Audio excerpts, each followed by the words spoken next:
আমরা মানুষের কাছ থেকে মতামত নিচ্ছি, মানুষের কাছ থেকে তারা কেমন ধরনের রাজনৈতিক দল চায়, মার্কাটা কেমন চায়, তারা সেক্ষেত্রে এই দলের প্রতীকটা কি চায়, এই রাজনৈতিক দলটার মধ্য দিয়ে তারা কি ধরনের সমস্যার সমাধান করতে চায়। এটা সার্ভিস ওরিয়েন্টেড একটা পলিটিক্যাল পার্টি নাকি আইডিওলজি বেস পলিটিক্যাল পার্টি, আমরা কি আবার পূর্বের ন্যায় ভাবাদর্শিক যে সংঘর্ষগুলো রয়েছে, ভাবাদর্শিক যে জটিলতাগুলো রয়েছে, বিভাজন রয়েছে, সেখানে আবার ফিরে যেতে চাই নাকি আবার আমরা চমৎকার এবং আমাদের দৃষ্টিভঙ্গিকে উন্মুক্ত করে এই ধরনের আমরা কিন্তু ফিডব্যাক মানুষের কাছ থেকে পাচ্ছি। আমরা বেশিরভাগই পাচ্ছি যে মানুষ চায় যে প্রবলেম সলভ বেসড একটা স্টেট, যেখানে সার্ভিস ওরিয়েন্টেড স্টেট হবে।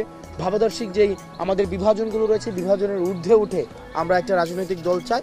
সেটা আমরা খুব শীঘ্রই আমরা রাজনৈতিক দলের যে ঘোষণা সেটিকে আমরা দিতে পারবো।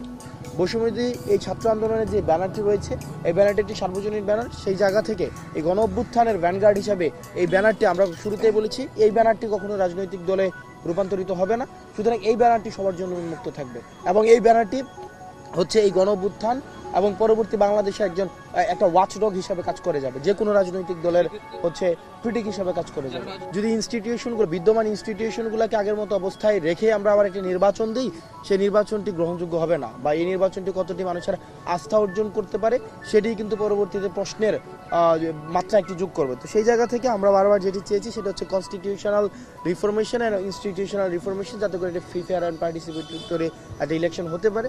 সেই জায়গাটি থেকে আমরা চাই একটা প্রপার একটা অ্যাকসেপ্টেড, সবার একটা গ্রহণযোগ্য একটি নির্বাচনের জন্য, ডেমোক্রেটিক ট্রান্সফরমেশনের জন্য আমাদের যদি ডক্টর মোহাম্মদ ইউনূস যদি এটি নিশ্চিত করতে পারেন, তাহলে সেক্ষেত্রে আমরা সেই বিষয়টি নিয়ে আমরা পর্যালোচনা করতে পারি।